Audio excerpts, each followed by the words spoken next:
My name is Mike Blinder. I am the publisher of Editor and Publisher magazine, and I want to give you a welcome to our case study today, Maximizing Reader Revenue with Audience Data. It's sponsored by a good friend of Editor and Publisher, Town News. Now it's my honor and pleasure to bring in our panelists today. We have two people from TH Media, Matt Connolly and Cindy Olson, and then from Town News, who will be explaining some of the technology behind this case study. We're honored to have Kate Rodenhouse and Bridget, help me. Say your last name. Sibthrock. There you. Thank you so much, Bridget, and I appreciate it. First question is going to go out to the. To the entire. Let's start with our friends from TH Media Group. Matt, Cindy. Let's start with Matt. What is TH Media for people who don't understand? What are your holdings? Just give me the quick, LinkedIn first paragraph description of the company, if you could, sir. Sure. So Telegraph Herald is the daily newspaper for Dubuque, Iowa, which is our advertising division. Our overall umbrella for that is TH Media, but we are owned by Woodward Communications. So we have the Telegraph as our daily paper, and then about a dozen weeklies throughout the Wisconsin and Iowa markets. That's kind of at a high level who we are. We have some other properties in the Woodward umbrella, but TH Media is mostly focused on the newspaper. You're head of digital, correct? You're the digital director. That's correct, yeah. Quickly, do you guys have a digital agency of some form? Are you offering the entire suite out of the toolbox to all your advertisers?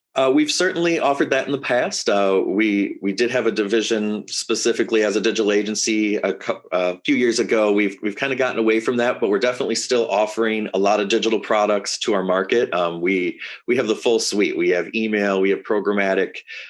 We've done a number of website development for just businesses in the area as well. So while it's not a separate division, those are certainly a list of things that we do. How large is the editorial team, just ballpark, at the company? Ballpark, I'd say it's probably around 20 in there, including, the news clerks and everybody. Circulation of the daily is what? Cindy, you've got that Cindy, one? Go ahead. Throw that number at us. I'd be happy to do that. So daily circulation right now, we are about at 17,000 and then closer to 20,000 on Sunday. And give me a quick idea of the traffic on the website, if you don't mind, page views, unique visitors, Matt? Sure. Yeah. We're at around 3.5 million page views a month on the website, and that's from around 200 to 250,000 unique visitors based on our Google Analytics. Excellent. All right. And Matt, how long have you been there, if I may ask? I just had my 15th year with Woodward Communications last year. Congratulations, Cindy. You've been there for a while as well, if I'm correct. Yes, it'll be 13 years on St. Patrick's Day. And you're in charge. Cindy, you're like the sales manager, correct? I have kind of interesting duties. So I've done a lot of different things at the Telegraph Herald, but currently I'm in charge of our classified department. So automotive, real estate, recruitment, pets for sale, garage sales. I have inbound and outbound sales group. And then I also took over in June. We separated out our circulation department so that we're now called audience development. And I've taken over all of the customer service reps and this customer service supervisor. And so we do both outbound and inbound sales for print and digital. All right. Talk to me about reader revenue. I mean, it's been a big discussion lately. Maybe I'm the culprit. I was the guy consulting newspapers 1999, 2000. My heritage was radio and TV. And in my opinion, you're broadcasting on the internet, and we'll monetize it with advertising. I mean, and that's where we all kind of went out there throwing our very few locked down, very few charged for the digital side.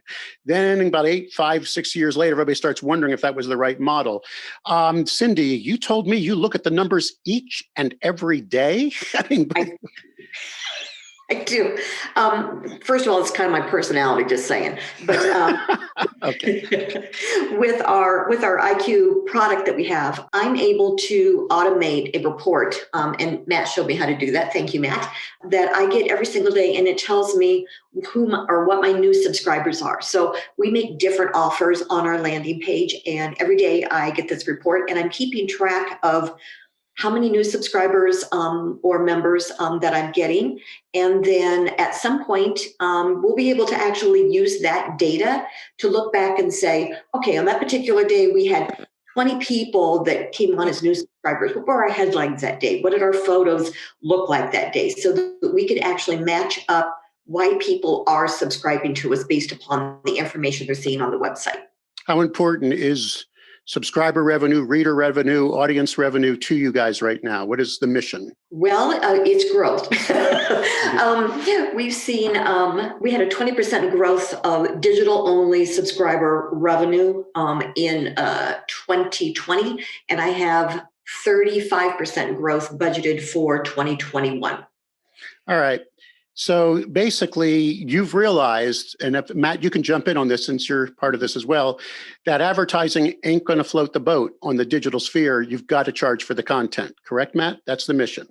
Oh yeah, and we've been on that bandwagon for quite a while. Our current goal is to try and get our reader revenue to cover the expense of our newsroom in its entirety, like a lot of other newspapers that are trying to go that route. But we've had a paywall in effect for actually the entire time I've been with Telegraph Herald, which is pretty rare. And ours has been a hard paywall where even our obituaries and our other content that a lot of people give out for free have required a subscription, with the only exceptions being, AP wire stories and breaking news, things that are of, public urgent interest. So that's been something we've been really focused on for quite a while. However, while we've been great at selling print subscriptions, we definitely still sell a lot of print subscriptions.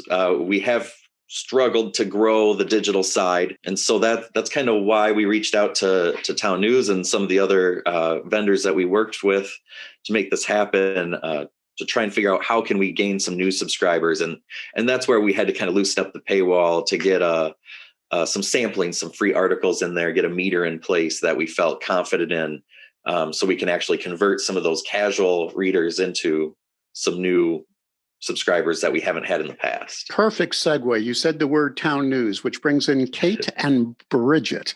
I don't know which one of you guys want to field this, but you guys work with how many papers right now? Over 2,000? Is that the number? I mean, is that right, Bridget? That's right. Yeah, that's right. So you're hearing their woes, their needs, their goals. How important, I'll start with you, Bridget, how important is generating reader revenue, would you say now, to the thousands of customers you serve with the Town News platform? It's the number one thing that we're talking about with our partners right now is how to grow subscriber reader revenue. And so I think a lot of it comes down to, the digital transformation has really accelerated in the past year with COVID. And so we're seeing this real need to grow subscribers and revenue quickly.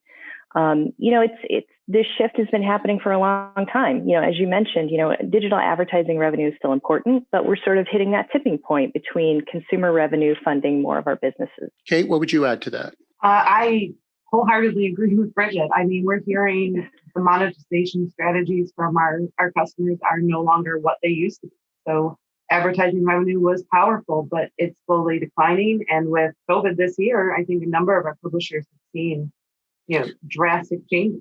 All right. And then you got those nerdy people there that are trying to figure out ways to get in without paying, right? So you got to watch out for that. Have you found a good pricing model? I mean, when you're working with papers, advising them, giving them the ways, what is an optimal price offer? Do you have any, is it all over the place right now, Kate? What would you say? Yes, it is. It depends on your market. It depends on your circulation, and it depends on your unique visitors to your site. Okay. And that is one of the things that, I work very closely with our customers on is that, we're their partner and we want to work with them to make sure that this technology works for their situation. Bridget, what are you seeing as far as best models? Is it hard paywall? Is it metering? Is it half free, half not? I mean, what is it, or is it still kind of all over the place? There's so many choices. So many people are playing with different things. I think the overarching idea, though, is that for most publishers, to gain subscribers, you're going to have to restrict access in some way. Some people do freemium, some people do hard paywall. It seems like whatever you do, the idea is to get more people seeing the meter being presented with an offer in order to get more people to subscribe. And price is a big thing. Prior to working with Town News, I worked for one of their partners, Lee Enterprises, on digital subscriptions. And that intro offer is a big piece of it too. People are willing to pay if they have an attractive deal, right? All right, so let's assume someone decides to finally do it. Throw the switch. Charge for content. How do you grow that audience? We'll stay with Town News on this one. What methods of expanding the promotion? What are you seeing? How can they get the word out, or at least get the feature and benefit out, so someone is willing to pay for content, especially those pesky millennials that expect it for free? Kate, what do you think? So I find that a lot of our partners have benefited from changing up the messaging and making sure that it appears fresh and the call to action is very apparent. We have a number of our partners that are working with Google who recommend certain things on the paywall to present that call to action. I know Bridget worked with that at Lee as well. There's a lot of different things, but the biggest proponent is keeping it fresh, keeping it something different, changing the messaging, doing, Black Friday sales or however you want to do it, but making sure you're keeping that message fresh. Excellent. I want to make sure that, Matt, when you're responding to people in the chat room, respond to all. The panelists really enjoyed that thing you just said. But when Bob Rose asked the question in the chat room, your response was yes. He was asking the question about ad blocker, subscription revenue, and placing the obits. Matt, you said people do pay to place obits, although we do offer a free death notice.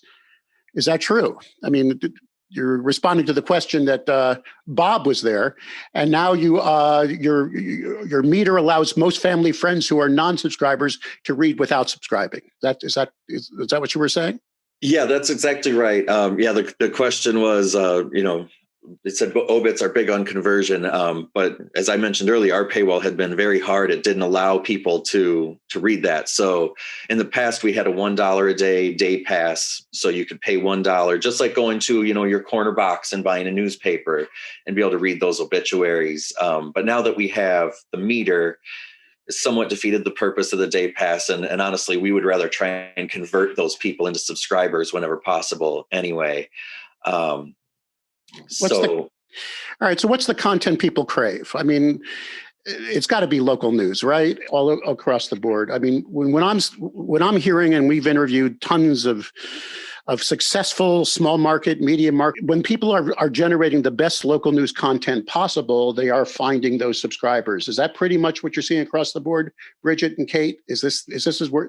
So it's not like just throwing up the paywall. You got to make sure there's something worthy of paying behind it. I see heads nodding. Yes, that's pretty much it, local right? News is a huge driver of conversions. It's premier. I mean, you're the only one generating this level of news, especially in these individual markets. I think local news is the most important driver. Matt, you were nodding your head on that as well. I mean, as you're looking at the metrics, the better the local news content, the better we're going to get people to pay for the content, correct? Absolutely. I mean, if you look at the numbers on how many people are reading each story, breaking news or, the crime and court stuff's obviously number one, but tri-state news is the things that people come for every day for us. Obits are number two right after that for our market, but we do have a slightly older demographic here. So that might be skewing us in that direction a little bit, but absolutely news is first and foremost what they come for. Hard news versus soft news. I mean, are church suppers still important? Dogs and kids. I mean, is it just all over the place? I'd say it's all over the place. We had one that was a photo of some cows in a field that had just happened to arrange themselves into like a cross shape around Christmas last year. That one photo gathered, just as many views as some of our breaking news. So it's all about the mood people are in, and content can be quality, whether it's hard or soft. It's just a matter of if it's something people want to see that day. All right, we're gonna be talking about the data in a moment, but let's talk about leakage. Let's talk about those that try to get around the paywall. Let's go back to Kate on this one. Kate, how prevalent is that, and how important is it for companies like Town News and other companies to provide the best solutions possible that people can't kind of get around the wall? So privacy is becoming a more important consumer concern, obviously, with everything that's going on, CCPA, GDPR. Our solution has offered, ad blockers are very easy to detect. We have the ability to display a hard paywall for anyone with an ad blocker. prompting them, just turn off your ad block. You can continue for your free views. But that's an important piece of revenue for our partners, and we want to make sure that we're having a call to action to make sure that they turn it off. Now, private browsing is a much more tricky business. The browsers are getting better at blocking our detection of it, so it's kind of a constant war. But we are, actively working towards detection. So we do have the ability to detect private browsing for some browsers, some subset of devices, but it's constantly being worked on. Bridget, anything to add to that? No, I'll just say that on top of all that, I think look at your social media referrals. I think it was common practice to allow all free views from Facebook and things like that. But what we found is as your subscription organization, as your plan continues to grow and mature, you're going to have to, continue to reduce that access in some way.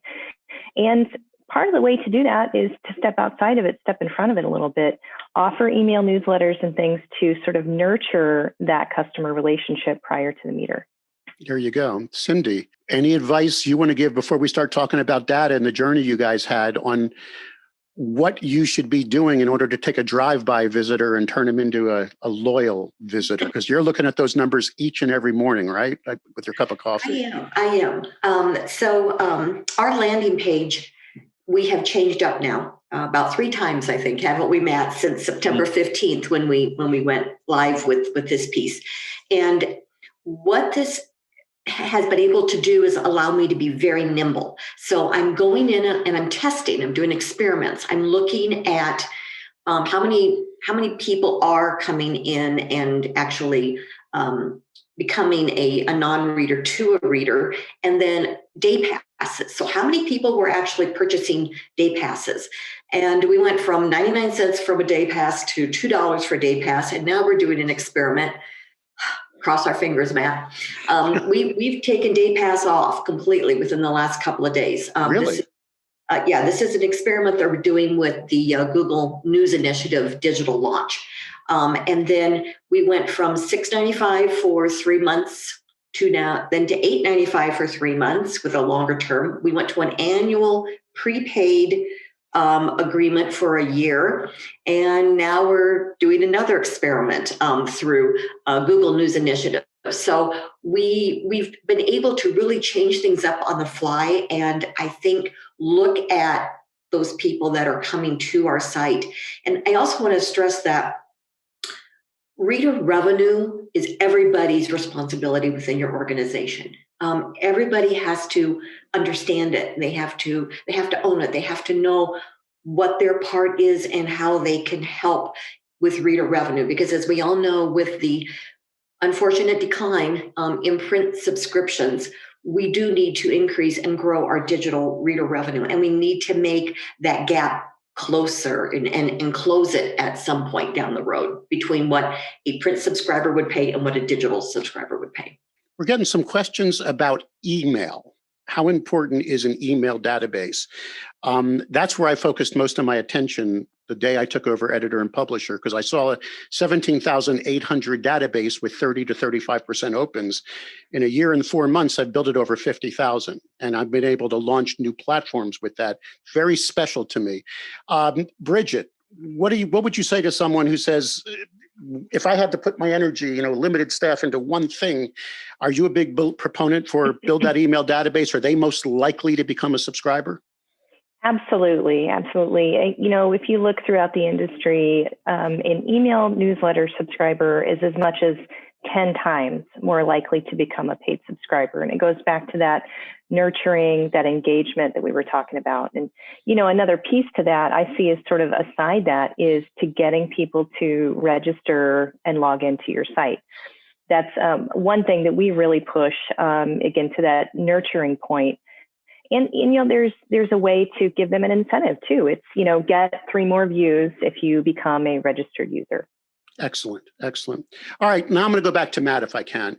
And tell me about the journey, Matt. I mean, you said initially you've gone through every stripe and color of metering process, paywall process. I mean, don't take the next 20 minutes because we're about to talk about why you selected this new solution with the data and the success you've had with it. But what didn't work, if I may be so bold? without, trashing any companies out there. Sure. Honestly, one of the reasons we switched from away from a previous vendor without naming them is that there were too many touches for our readers as they were going through the process. We needed to get it to as simple, streamlined of a process to sign up as possible. Because we were finding, the more clicks that are in that process, the more people we lost along each step of that way. And then also we realized, that hard paywall we were using works to if you want to regain former subscribers, but it does not work at all if you want to gain new subscribers. People need to sample your content. They need to feel it. They need to understand that there's value in it before they pull out that checkbook and start giving you monthly revenue every year or every month. So that's something that we've definitely learned a lesson on.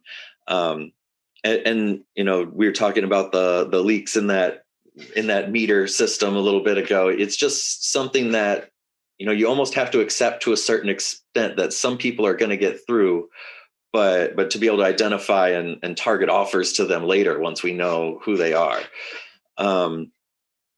We have really tried hard to implement a paywall funnel, which is something we've been hearing a lot about at the different conferences and things we've gone with, and especially working with Google more lately. That is something that we've definitely been working hard on, just to even identify Google Analytics, connecting that to who in our subscriber list, who in our user list is fitting into each part of that funnel. And so we're just really now getting to a point where we can target conversions by group. Our email subscribers, how many of those are we converting into subscribers? How many people that are just visiting one time to read an obituary, something like that, are becoming a subscriber?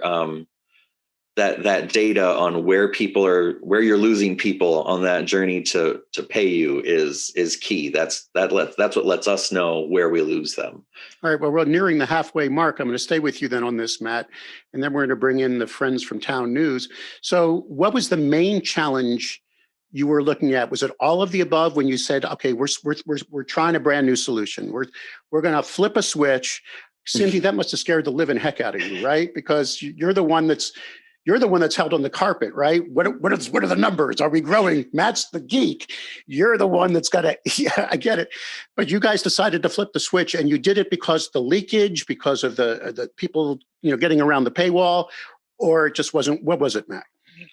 I mean, really, at the end of the day, we knew we needed to gain more digital subscribers, and we needed to do it in a way that we knew that any investment we made in technology was going to be profitable. So we have a number of data sources we use, and one of them has all the households in our market, whether they're a subscriber or not.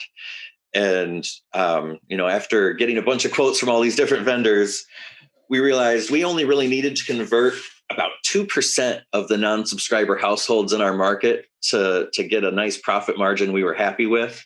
Now that is new digital subscribers, separate from what we do on the print side. We're still out there selling print subscriptions and selling through our normal channels, but specifically through this paywall, our goal was to acquire 2% of the non-subscribing households in our market within a 2-year period. And so, when we talk about the 500% goal that we've exceeded, in the subject line of these for this webinar, that's the number that came from. We kind of paced it out. We needed to gain 20 to 40 subscribers per month in order to hit this goal. And you're on your way now. It's working, correct? Absolutely. Yeah. We are months ahead of our normal schedule right now, just because we've had such a great amount of activity on that just in the first couple months. But as Cindy can verify, the rate of new subscribers has not slowed down. It's been consistent. We've been live on the new paywall for a couple months now. And I did kind of expect a big jump at the beginning as people were taking advantage of our new offers and stuff like that. But it has not slowed at all. It's been fairly linear growth. Cindy, you're a hero now, right? It worked. I am. Isn't it great? Well, but it's also nice to have a goal, isn't it? I mean, start with the goal. I like that, 2%. and then you start with the number and then break it down. So isn't that, and your guys are now tracking your goal, right, Cindy? Oh, yeah. We keep track of it every which way. So by by number of new subscribers, number of total subscribers, by revenue. In the month of, I think there were 3 months this last, well, I guess it would have been October, November, December. We really blew out our expectations for revenue, and we have hit all-time highs for revenue for digital only memberships or subscribers, and that's a truly great place to be. And this funnel that you guys are talking about now, you're tracking everybody where they are. And describe the levels real quick, Matt, of the funnel. Where are they as they come down to the bottom? Give us quickly. Yeah, I don't know the exact numbers we have it set at, but it's based on how many visits per month each user comes. And Google Analytics has some actual segmentations that are almost already set up for you. You can copy those into your Google Analytics from a page they have. But essentially, our top level is, I believe, 1 to 5 visits per month. And then after that next level of the funnel, they're 5 to 15 visits per month. And then at that bottom of the funnel is that daily practically user that's coming back very frequently. And once you get to that point, you're almost guaranteed to be a paid subscriber. So we're actually offering different deals to you as you move your way down. So when you're just that first couple visit, you get a fairly vague offer that's not as lucrative, but then once you hit that second level, all of a sudden you're getting a much more attractive offer. And so we're really trying to figure out where those numbers need to be. Cindy mentioned we're experimenting like crazy with those numbers. Right now we're doing a 4 months for $4 versus $8.95 a month just before. So it'll be interesting to see, how those price points affect the conversion rate. If a $4 deal gets the same conversion as an $8.95 deal, we probably won't go that low for price again. So that data definitely is informing our decisions. Kate, you're on the spot now. You're the secret sauce that gave him the tools to do all this. That's why we built this webinar, because now we're turning the corner. You guys built IQ Audience Plus. What is it? How long has it been around? And where are you at? And how does that solution help Matt have all these metrics and all these special ways where he can market a certain way to this person, a certain way to this person? Isn't that the secret sauce that we're discussing here? It is, yeah. So IQ Audience Plus has been around since, I want to say, March last year. We launched it right around the time of the pandemic start. I remember you guys were teasing it at the mega conference. Yeah, it was planned, and then pandemic hit, yes. So we started in March, and really IQ Audience Plus isn't just a software. It's a program that I run and oversee. The program is, it's a process of getting the new paywall technology up and running on your site, but also, consulting, making sure we're working with you to set goals and using the knowledge across our base to be able to help you guys develop these tools and these processes and these data reviews and all the different pieces that fit in. But Audience Plus includes the use of access control, which is the software that powers this new smart metering technology. So we start by, making sure we review goal setting, and every publisher has a different goal. Some are measuring based on, meter stop rate. Some are measuring based on growing digital subscribers. Like they don't care what the other metrics are as long as their numbers are going up. It really is dependent, and we can help by meeting with you. Then we set up the software. We have a recommended setting. So we'll go ahead and configure that and then work with you to customize it based on what goals you have, how you want to target your individual audiences. And then we basically will launch and then do post-launch adjustments and meet afterwards to review the data. We review the entire site. We'll help you with, managing your purchase workflow, as well as, where your content even appears on the first homepage. As well as adjusting those audiences and your targeting of your paywall technology itself. So it's really a holistic view into how you're targeting your audience to convert to digital. But you have the advantage of thousands of platforms, correct? That you're now it's not just working with one guy. You're taking the entire holistic sphere you're hosting and all that data and crunching it. So you can say to Matt, this is what's not just working for you, but this is how it across the entire spectrum, right? And yeah. And that's amazing, because to me, yeah, go ahead. We make a lot of adjustments and recommendations based on what we're seeing in successful markets across the whole, every customer we've launched with. So we come back and, we meet, and we're available for consultative services, throughout the program. So as long as you're still in the Audience Plus program, you can meet with me.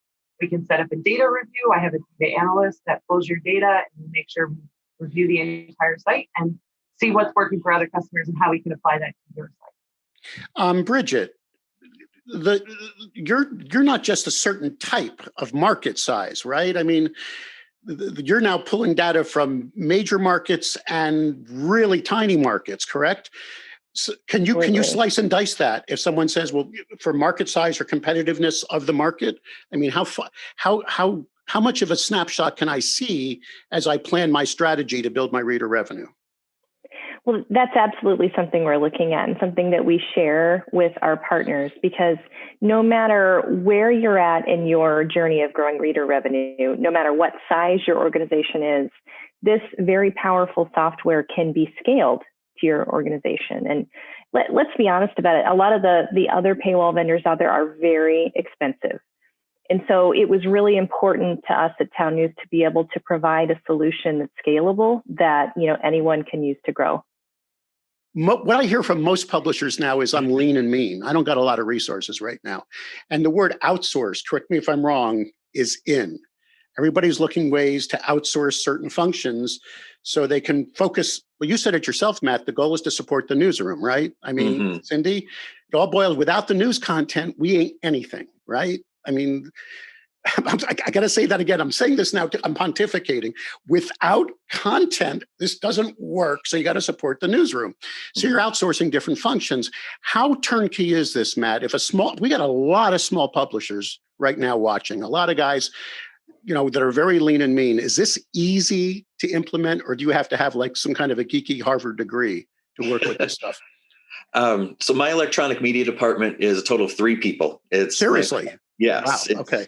It's myself, and I do have a developer background, so I definitely get my hands dirty in that stuff. But then I have a designer and a web programmer. And I would say we spend the majority of our time as like the glue between different vendors. We're making our DTI subscription database talk to our sending files to Town News so that they know who our print subscribers are and that they get access. We're connecting to a different vendor for our email. We're connecting to a different vendor for advertising as well. Actually, that's a Town News service as well, but through our Google DFP account. And just getting like our Second Street emails and all that stuff tied together is kind of what we focus on.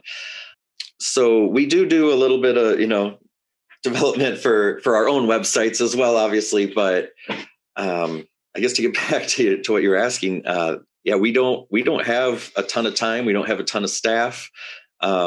So it's important to have vendors who have experience working with each other, especially if you can't buy that Cadillac approach, that one solution for all your needs type system. All right. So Bridget, doesn't matter what the market size is, right? I'm running a very lean operation. There's only 3 of us here. But I want to have a good system. I got to start charging for my content, but I want to do it gradually. I don't want to piss off my audience, and I want to figure out how. Look, am I right, Cindy? You're the one that. I mean, so Bridget, do you have some small markets using this now? Some really lean operations? Oh, absolutely, absolutely. And I think the important thing to think about here is that this particular piece of software is tied in with our CMS, with Block CMS. So there isn't some big integration with a long timeline like you would have with other vendors. I mean, it's obviously most of our papers, most of our organizations don't have a ton of people. And frankly, you don't have a ton of time. If you have an integration that takes 3 months, that just eats into into your profits and your growth. So it's a seamless thing. And, to your point, it can really work for very small organizations as well. All right. So Kate, someone is a Blocks customer, they can automatically then apply this to their reader revenue strategy. If they're not a Blocks customer, they have to become one. That's just they got to have to start using your CMS system. How hard is it to do that? I mean, can this be a seamless transition and easy for a publisher to move into the world of truly knowing their audience so they can truly monetize it the right way? I mean, the process of switching CMSs is sometimes complicated. I don't want to understate that, but as Matt mentioned, having one solution that talks with all these different vendors that you're integrated with, it's almost priceless. It's a very big piece because it eases the burden on your digital staff. It eases the burden to manage these different connections. We have a very good relationship with circulation systems. We've worked with email providers. We, as Town News as a whole, is here to support these partners. We are your partner. We grow from you and we learn from you. And, this is the one piece that is truly important if you want to be lean and mean, as you said. Cindy, now, next steps. What are you doing? I mean, I know you're now playing with pricing models and that. Are you going to tell Matt you want to get everybody in on this quick, even the weeklies? Where are you heading? Yeah, we do. We are experimenting with pricing models, and again, the IQ piece allows me to be nimble. So if I'm going to be 30 days in and I'm noticing that the new pricing model that I've put out there is not working based upon the numbers that I've been signing up, then I'm going to assume that my market cannot bear that price. I'm going to take the price back down. We have also already gone into, when we did have the day pass up and running, this is kind of a fun little experiment we did. I went and I downloaded the emails from the people that have purchased day passes for September, October, November. And it was interesting because, first of all, there were several people in that list that had purchased multiple day passes every month, instead of just signing up for a subscription. So what I did was kind of take all of those multiples out, got an email list together, and we went ahead and did a push email for them to come on board as a true digital subscriber. And again, who were these people before we had this? I mean, we weren't grabbing them when they came to our website. They were leaving, or they were having to call into my customer service center to start a digital subscription, which is just kind of awkward, let's face it. I mean, if you're online, you want to be able to make your purchase online instead of calling in. So the fact that we're able to get to these people and get to them in a timely manner and offer them things is just fabulous. This is it. I mean, I can't believe you're doing that. To me, that's what we should be doing rather than just dialing for dollars, trying to get people to subscribe to our newspaper. You got a fly-by guy who stopped 3 or 4 times and spent money with you, and you're and that's the trick, right? Now, how are you going to get more of those? Are you guys going to be doing some other marketing? Are you Matt? Are you buying anything out there like billboards or digital? Are you running some campaigns? Are you going to try to get more people to come to the site? Yeah, nothing's off the table at this point. We're going to try everything. We're right now working with Google News Consumer Initiative. We're trying to focus on 1 or 2 things at a time so that we know which one of our experiments are driving results. If we're running, 10 experiments at a time, it's hard to know which one's getting the work done for us. But we've recently figured out a way to separate. For example, we have a number of emails that go to subscribers and non-subscribers. And we figured out a way to split those mailing lists. So subscribers get one version, non-subscribers will get another version with a special offer in them. We have run billboards in the past. We'll definitely do a lot of social media marketing, especially to try and get, you mentioned, I believe Bridget mentioned that people from Facebook a lot of times get a free pass through the paywall to read those links. That's not something we have set up now, but we know that our Facebook audience, especially when we first added the paywall, was very negative towards that. So Really? now that we're offering the metering, we haven't really publicized that to them. That's an audience that I believe will start visiting again in a hurry, and I think we can convert them with a good offer if they're finding the content they like. So if we can get the right content out to our Facebook audience, in addition to our daily stuff, I'm very confident that we're going to get a lot of conversions out of them. All right, let me go back to Bridget then. Any organization, I mean, what is the right fit for this now? I mean, do you have because Bridget, that's your job, right? You're the one that helps the customers come on board and discuss. What is the perfect fit for this kind of technology for people to start mimicking the success that they're having at TH Media?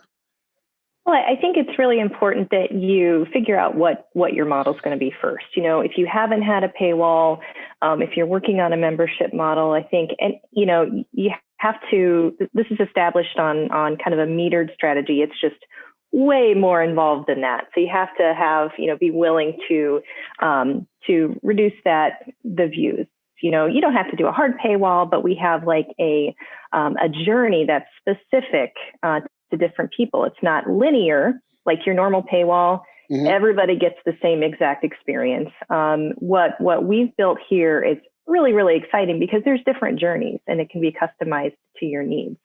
So again, I really think it is, I've worked with a lot of small publishers. I've worked with larger ones, and this is something that's really flexible that can work for everybody. I want to make a note on that too. So those different groups that we keep talking about and referencing, I saw some questions about it. The options for control are just way more advanced than a hard paywall. It's not based on sections anymore. We can really take it to refers based on publish date. And then on top of that, we actually have it connected to our DMP, our data management platform. So all of that data that's being collected across the user's journey on your site, we can capitalize on that now and actually target those audiences based on, they're coming to the sports section 16 times a month. We can tell that now and be able to target them with specific messaging as well as specific offers. I'm an ad guy, and I would be the guy in the advertising department saying, how can I use this to please an advertiser? If you reduce the ads on a metered site, are people happier, or can you just run the same amount of ad inventory, 300 by 250s, 728 by 90s? I mean, is there any, or do you suggest people reduce ad count when you're charging for access? Kate? No, Bridget, go ahead. I was just going to say that, this has been a big question that people have had. Can we serve more ads to our flybys? Absolutely. Can we reduce ads for subscribers? Absolutely. That's what can do that for. Mm-hmm. So you can give the subscriber, the hard-nosed news junkie, you can give them a less advertising laden journey, and the flybys that just come and go, you can hit them with more ads, and that's your model. And that's easy to do. It's simple. I mean, it's not hard to implement that. It is not hard to implement that with our data management platform behind us. We are able to target, we have customers out there who are doing the ad light experience for their subscribers and seeing success. Basically, it's as simple as configuring a block to target that audience. So it's Matt, pretty straightforward. Is this what you guys are doing? Are you limiting ads to the deep news junkies now, or are you serving the same inventory to everyone who's on each page? For the most part, we're trying to sell as many local ads as possible, and they want to hit our subscriber audience. They're not really worried about targeting too much, but we have definitely the DMP provider that is paired with Audience Plus. We've definitely used that to target ads to specific audiences, especially the political side there, mm-hmm. and the public Department of Health. They have a lot of ads that target very narrow age groups and genders and things like that. And we've been able to use that same DMP provider that drives our audience funnel to create additional groups to target ads to. And I believe we can also target content blocks for editorial to certain groups as well. So that's another way that we're definitely looking to take advantage of this system. Wow. Now that's amazing. So now you can not just the advertising impressions can be targeted, but you're actually targeting the content based on the data that you're accumulating. So they have a much more robust journey, and they get the content that they crave. Mm-hmm. What are your? Go ahead, Kate. I was going to say, and while you augment that, Kate, I know you're dying to just get in there. Tell me what the customers are saying about that now. What are you hearing? What's the feedback? We're hearing really good feedback from our customers on our IT program as a whole. The smaller publishers out there are very happy that we're offering this as a service. It's consultative. They have a team of experts to ask their questions to, and have a wealth of knowledge that they now have access to. Our larger publishers are happy with the speed to market. Like we said before, it doesn't take very long to get this set up on a blog site. You could be up and running in 2 weeks if you really wanted to. Wow. All right. So next steps. What's happening? I mean, this is just the beginning, right? When you guys are all meeting, I mean, let's stay with the Town News guys on this, then I'm going to hit Cindy and Matt. Give us your final thoughts. When you guys are meeting on this now, you're building this. It's all brand new. I mean, you're kind of setting the standards now for where, in your opinion, the industry should be moving towards making the reader revenue journey actually better, if I may be so bold, and more profitable for the media company. So can you just let us in on what 3.0 or 4.0 may look like, Kate? I mean, where are you heading with this thing? So there's a lot of different pieces to this. We are looking at our payment process, as well as the end user experience, the visualizations that are provided to our end users on the site. I would let Bridget actually address this question. Okay, Bridget, you're on the spot. I'm so excited to answer this question because I couldn't have joined Town News at a better time. I mean, we've built this really powerful engine that, there's a baseline, there's a recommendation, but it can really be customized to anybody. But the next step, I think, is really user experience. And that's our big focus this year on faster workflows with less friction, on look, feel, and really digging into things that can increase the conversion rate for our partners.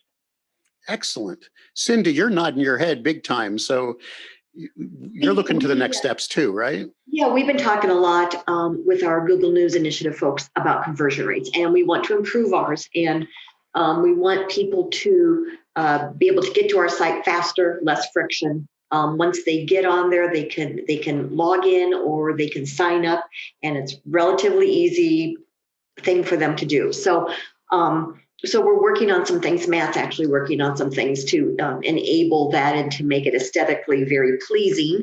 And then we're also going to include some call to actions in our newsletters. So we have a morning and I have an afternoon newsletter, and then we have like our biztimes.biz.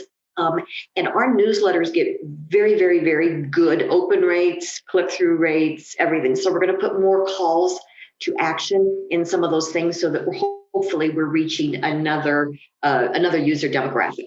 Let me ask, this is what I want to bring up is back to our Town News people.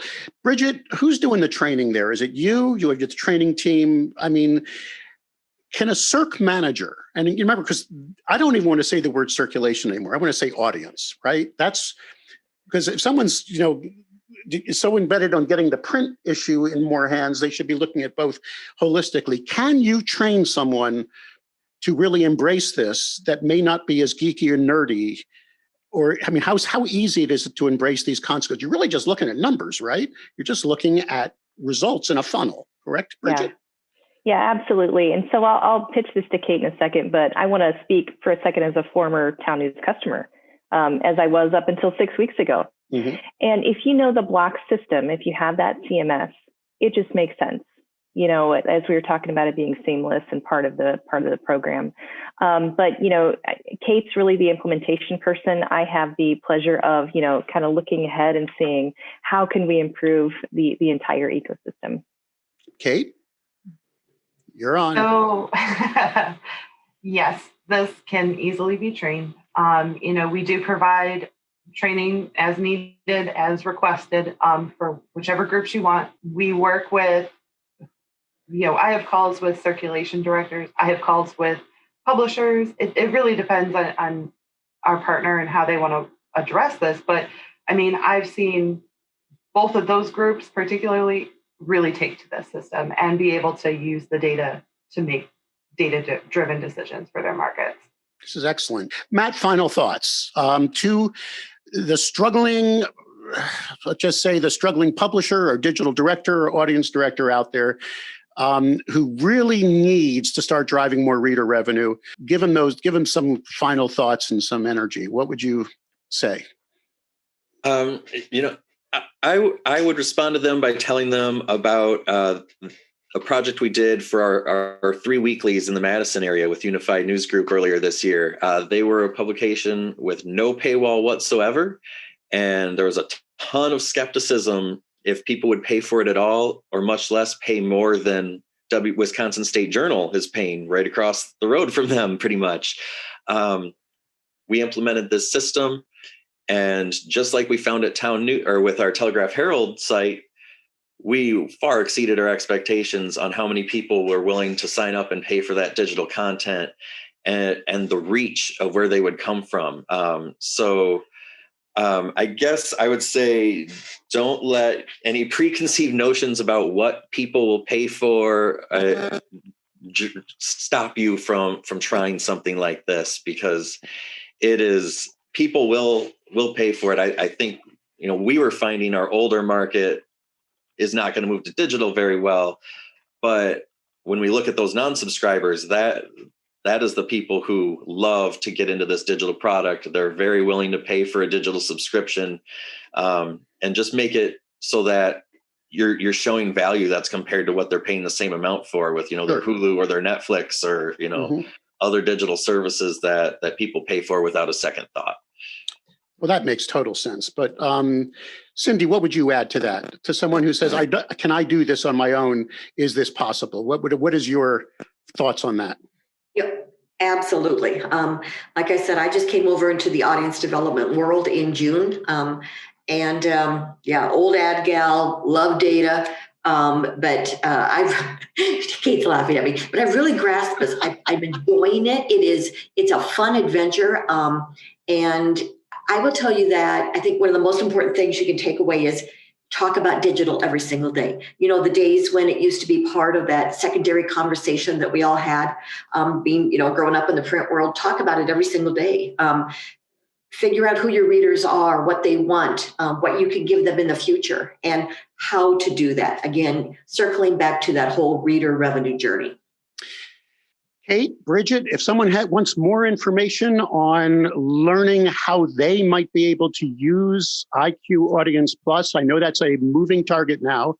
I'm sure version 9.0 will be out in a month or two, but as you're building it, who do they contact and how do they get a hold of you? I would recommend reaching out to your sales representative and making sure that they can work with you to determine the good path for you, and then what programs you'll need to join to be able to partake in this one. And what about it, Bridget? Anything you want to add? Yeah, I think we really like to have a hands-on approach, and this is just one of many pieces to customize in your overall strategy. I mean, although Audience Plus is new, we've really been in this business a long time with subscription. This is just, sort of an evolution of that stack. And we're here to help and work with you.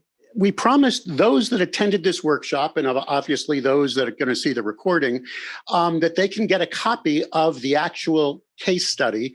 townnews.com/r/EP. I assume that's for editor and publisher, the magazine I manage. So thank you very much for that. But once again, townnews.com/r, you see it on the darn screen, /R, then capital EP, and you will find access to the case study. All of you, thank you so much for your valuable time. This was exciting. I'm feeling good about the future of reader revenue now, because I've been watching it just be hard paywall, meter, this versus that. It seems to me knowing the audience is everything. And you guys have just gave us a lot to think about. So I wish you well. Everyone take care. Thank you for attending. Everyone stay healthy, please. And take care. Bye-bye.